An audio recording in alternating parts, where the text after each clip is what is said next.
आज एक नए विषय के साथ आपके साथ हूँ, तो बने रहिए। हमारा विषय है स्वर्गदूत।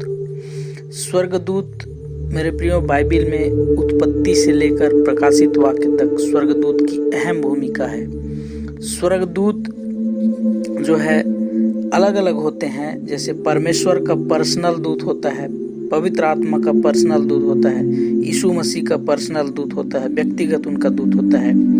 और हम देखते हैं पुराने नियम में जितने स्वर्गदूत आए वो उनके पंख नहीं होते थे, जैसे कि लोग हर एक स्वर्गदूत को पंख में दर्शा देते हैं या कल्पना करते हैं, तो उनका पंख नहीं होता।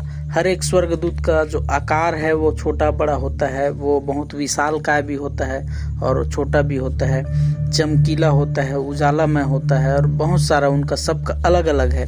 तो आइए हम उनको थोड़ा थोड़ा देखेंगे कि वो लोग क्या हैं, कैसे हैं। तो सबसे पहले स्वर्गदूत जो है परमेश्वर की रचना है, वो उसके स्वर्ग में रहने वाले जीवित प्राणी हैं, वो आत्मिक प्राणी हैं और उसको परमेश्वर ने बनाया है, उनको एक सीमा में ठहराया है, उनकी एक सीमित शक्ति है, उन सब के अलग अलग काम हैं। हर एक स्वर्गदूत जो है स्वर्ग में वो लोग रहते हैं, और जब उनको वहाँ से भेजा जाता है तो धरती में आते हैं, अलग अलग ग्रह में अलग अलग जगह पर वो लोग जाकर अपने कार्य को पूरा करते हैं। हर एक स्वर्गदूत के नाम हैं, हर एक का अलग अलग नाम है, परमेश्वर ने सबका नाम रखा, उनका हर एक का काम अलग है। सभी स्वर्गदूतों के पंख नहीं होते हैं, कुछ प्रजाति के पंख होते हैं और कुछ के नहीं होते। सभी स्वर्गदूत स्वर्ग में अच्छे हैं, उनका काम अच्छा है, उनका जो व्यवहार है वो अच्छा है, लेकिन कुछ जो वहाँ पर गलत किए या परमेश्वर के विरुद्ध में हो गए, वो 1/3 स्वर्गदूत स्वर्ग से गिरा दिए गए लूसीफर के साथ, तो वो अलग हैं, वो गिराए हुए फॉलन एंजल में आते हैं। लेकिन जितने अच्छे स्वर्गदूत हैं वो अभी भी स्वर्ग में हैं।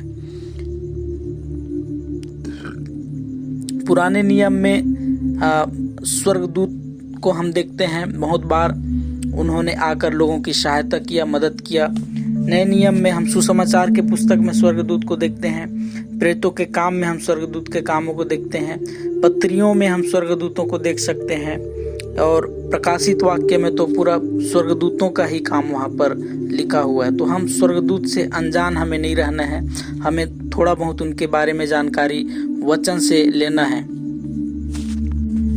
तो इसमें तीन अलग अलग ग्रुप में स्वर्गदूतों को बांटा गया है। जैसे कि पहला जो है उसमें आता है करूब। करूब जो है ये बजाने वाली स्वर्गदूत हैं। इसमें इसका प्रधान हुआ करता था लूसीफर, जो गिरा दिया गया। अब बाद में जितने बचे हैं उस प्रजाति के करूब जो हैं वो जो है बजाने वाले हैं। उनके जो है 4 पंख होते हैं और उनके चारों तरफ आंखें ही आंखें होती है, और वो ज्वालामय होते हैं। दूसरे जो ग्रुप है उसमें साराप है, साराप प्रजाति के हैं, जिसके 6 पंख होते हैं और इसमें भी आँख होते हैं, लेकिन इसके 4 सिर होते हैं, एक सिंह के जैसे, एक बछड़े के जैसे, एक मनुष्य के जैसे और उकाब के जैसे। इसके 4 सिंह और 6 पंख होते हैं और इसमें भी आँख होते हैं। और ये जो साराप है वो आराधक है, परमेश्वर की रात दिन पवित्र पवित्र पवित्र सर्वशक्तिमान परमेश्वर करके और रात दिन बिना पलक झपकाए आराधना करते हैं। तीसरा जो है इसी में है वो सिंहासन, जिसमें पिता परमेश्वर बैठा हुआ है और उसमें ये सिंहासन का काम करते हैं। तो ये 3 प्रजाति फर्स्ट ग्रुप में आते हैं। उसके बाद सेकंड ग्रुप में जो है प्रभुता या प्रभुत्व करने वाली जो है वो स्वर्गदूत हैं। उसके बाद गुण या मजबूत गण बोल सकते हैं, ये वाला स्वर्गदूत की कैटेगरी आती है। उसके बाद जो है शक्तियाँ, सामर्थ्य या शक्तियाँ, ये ग्रुप आता है। उसके बाद में प्रधानताएं आती है। उसके बाद में प्रधान स्वर्गदूत या महादूत बोलते हैं वो है, और उसके बाद में फिर स्वर्गदूत है जो सेवा टहल करने वाले स्वर्गदूत है। तो ये सब का अलग अलग काम है और ये सब अलग अलग चीज के लिए, अलग अलग मकसद के लिए बनाए गए हैं। इसमें से कुछ व्यक्तिगत स्वर्गदूत होता है जो मनुष्य की, उद्धार पाए हुए मनुष्य की सेवा टहल करता है। कुछ स्वर्गदूत जो है कलिसियाओं का दूत होता है, कुछ जो है क्षेत्र का दूत होता है, कुछ जो है गांव का दूत होता है, कुछ शहर का होता है, प्रदेश का होता है, देश का स्वर्गदूत होता है। और इसी प्रकार दुष्टात्माएं भी होता है। जो कुछ स्वर्गदूत जो है आग पर, पानी पर, हवा पर कब्जा करते हैं, और उसी प्रकार दुष्टात्माएं भी इन सभी क्षेत्रों में कब्जा करता है। महादूत 7 महादूत हैं, वैसे बहुत सारे हैं लेकिन 7 महादूत बोले जाते हैं, जिनका नाम, पहले का नाम है मिकाईल जो योद्धा है, युद्ध करने वालों का प्रधान है। जिब्राइल जिसको संदेशवाहक का प्रधान स्वर्गदूत बोला जाता है, महादूत है। राफेल जो चंगाई का दूत है। जोफिएल जो सुंदरता का स्वर्गदूत है। एरियल जो प्रकृति का दूत है। अजराएल जो मौत का दूत है। और चामुएल जो शांति और संबंध का दूत है। तो ये जो 7 महादूत हैं, इनमें से कुछ बाइबिल में हैं, कुछ जो है यहूदी ग्रंथों में हैं, कुछ जो है अपोक्रिफा की बुक में है, तो और कुछ जो है हनोक की पुस्तक में है, कुछ जो है टोबियास की पुस्तक में है। तो इन सब में से लेकर के 7 महादूत बनाए गए हैं। और जितना ज़्यादा हम स्वर्गदूतों के बारे में अध्ययन करते हैं, उतना ज़्यादा हम और जान पाएंगे। और जो है